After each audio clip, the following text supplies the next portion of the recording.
संजय, आप रामायण में जो भी पात्र हैं, चाहे वो राम हो या राम से जुड़े जो भी पात्र हो, वनवास तो सबने ही वहां पर भोगा है। एक प्रकार से राम वनवास में गए, लेकिन उनकी माता कौशल्या भी परेशान नहीं, माता कैकेयी भी परेशान नहीं। और जो कैकेयी मंथरा का संवाद है वो ये है कि कैसे नेगेटिविटी हमारे अंदर हावी होती है, हमें अच्छाई के पथ से भटकाती है।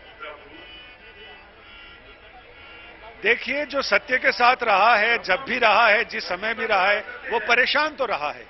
मीरा को भी जहर का प्याला पीना पड़ा और सुकरात को भी। सत्य के साथ जो भी रहा है वो परेशान रहा है, लेकिन वो पराजित नहीं हुआ है। लेकिन बुराई चाहे कितनी भी सुखमय रही हो, लेकिन उसका अंत बहुत बुरी तरह होता है। और अंत ऐसा ही होता है जिसे दुनिया सदियों सदियों तक, सहस्राब्दियों तक याद रखती है। हजारों साल हो गए राम रावण का युद्ध हुए, लेकिन आज भी हम हर साल इस चीज को याद करते हैं और अपने मन को ये बताते हैं। एक लाइसेंस का रिन्यूअल होता है, वो हम रिन्यू करते हैं अपनी सोच को कि हाँ, सत्य और शाश्वत यही है जो यहाँ मंच पर घटता है, जो हमारे अंदर घटता है। क्योंकि आदमी अच्छाई और बुराई से जितनी भी चीजें अर्जित कर ले, लेकिन उसके मन में एक ये काला रहता है, ये विचार रहता है कि ये कमाई, ये अर्जित किया हुआ धन संपदा ये गलत तरीके से है। कोई भी रिश्वतखोर हो, कहीं से अपने मन को समझा नहीं सकता, उसके अंदर एक काला रहता है। इसीलिए जब जांच की बात होती है तो वो कालापन उसको डराता है और बताता है कि तुम गलत हो। रावण को भी यही चीजें बताती हैं। और आज के जमाने में भी अगर राम और रावण की बात करें और देखें तो बहुत सारे लोग ऐसे मिल जाएंगे जिनकी प्रवृत्तियां रावण जैसी हैं, और जो प्रवृत्तियां ये बताती हैं कि उनके मन के अंदर जो कालापन चल रहा है, जहां फिर सत्य की जांच की बात होती है, वहां उनके मन में भय पैदा होता है। ये भय आपको समाज में हर जगह दिख जाएगा। जिन्होंने रिश्वतखोरी से करोड़ों की संपदा अर्जित की होगी, लेकिन जब जांच की बात आएगी तो उसका मन बहुत डर जाता है। उसको ये नहीं लगता कि हम सत्य पर हैं, जांच करके देख लो। नहीं, आज आप कहीं भी देखें तो हर जगह ये चीज दिखाई पड़ती है। यही इस रामायण का, यही इस युद्ध का और युद्ध के इस उत्सव का यही संदेश है, यही अर्थ है, यही मतलब। बिल्कुल संजय, जैसा कि आप जिक्र कर ही रहे हैं इन तमाम बड़े टर्म्स का, लेकिन एक बहुत महत्वपूर्ण चीज जो रामायण से निकलकर सामने आती है, जो संदेश दिया जाता है कि बुराई पर अच्छाई की जीत, लेकिन उस अच्छाई को आगे कैसे ले जाना है, उसमें संयम रखना बहुत ज्यादा महत्वपूर्ण है। और एक बड़ा किरदार भगवान श्री राम का हमें जिंदगी में वही सिखाता है, और रामलीला का मंचन शायद और भी ज्यादा सार्थक इसके लिए हो जाता है। जी हाँ, बिल्कुल। और जो राम कथा में आया है कि संध्या समय राम रावण युद्ध का निर्णय हुआ। संध्या का समय था, सूर्यास्त हो रहा था, होने को था, उसी समय रावण का वध होता है। और मैं अपने कैमरामैन कृपाल सिंह से कहूंगा कि वो दिखाएं कि इधर सूर्यास्त हो रहा है, इधर चंद्रोदय हो रहा है, इधर लाल किले के ऊपर चंद्रमा उदित हुए हैं, सूर्यास्त हो रहा है। गोधूली वेला का समय है, जब राम रावण के पुतलों का दहन होता है, जब हम रावण वध का समय मानते हैं। और यहाँ देवराज इंद्र यहाँ पहुंचे हैं और उन्होंने अपने सारथी को अपना रथ भेजा है और ये कहा है कि राम को विरथी देखकर देवताओं ने, देवराज इंद्र ने उन्हें अपना रथ भेजा ताकि वो उस रथ पर सवार होकर रावण का मुकाबला करें। और इधर ये देवता एक विमान लेकर यहाँ आए हैं और वो भगवान राम से आग्रह कर रहे हैं कि वो उनके साथ रथ पर आरूढ़ हों और रावण का विनाश करें। तो अभी फिलहाल ये भगवान राम ने अपनी स्वीकृति दे दी है कि हम अवश्य आपकी इच्छा की पूर्ति करेंगे।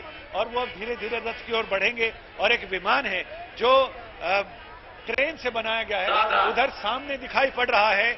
जब रावण यहाँ पर पहुंच चुका है, अपने दक्षिण से आता हुआ रावण नजर आ रहा है और इधर उत्तर की तरफ से राम आ रहे हैं।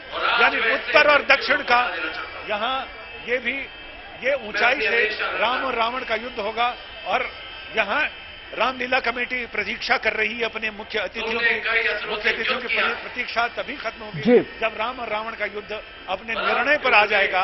और उसके बाद जैसा कि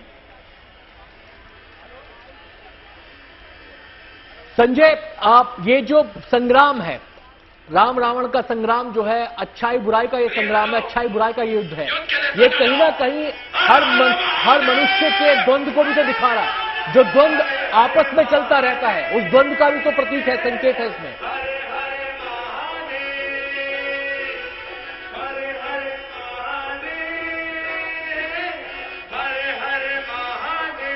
संजय, क्या आप सुन पा रहे हैं मुझे? जी हाँ, बिल्कुल। और इसमें महाप्राण सूर्यकांत त्रिपाठी निराला जी की कविता, लंबी कविता है राम की शक्ति पूजा, वो मुझे याद आती है, जिसमें कहते रवि हुआ अस्त ज्योति के पत्र पर लिखा अमर, रह गया राम रावण का अपराजय समर।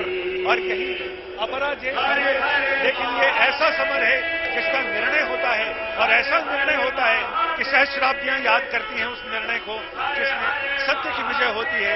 वो भी ऐसे समय जब रावण गति विरत रघुवीरा, उस समय देवताओं ने अपना विमान भेजा है, अपने सारथी मातली को भेजा है कि आप अपने विमान पर रामचंद्र को सवार करें, और उस मायावी युद्ध को जीतने के लिए वैसी ही माया की जरूरत होती है।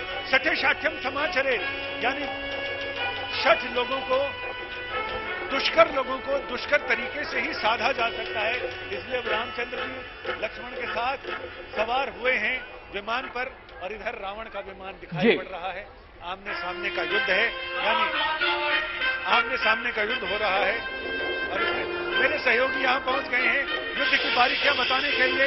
इन दोनों के रणनीतिकार बताइए। देखिए, आज के युग में रामलीलाएं जो है वो बहुत ज्यादा हाईटेक हो गई हैं, और हाईटेक जिस जमाने में हम देखते थे रामायण रामानंद सागर की, हमने टीवी पे देखा तो आकाश में उनका युद्ध होता था, और उसी तरीके से आकाश में युद्ध करने की परंपराएं जो है वो इस बार रामलीलाओं के अंदर देखने को मिल रही है। अद्भुत तरीके से हाईटेक होता हुआ पूरा रामलीला का कॉन्सेप्ट जो है वो नजर आ रहा है। राम को आप देखेंगे तो रथ के जरिए आकाश के अंदर जो है वो रावण का वध जो है वो करेंगे।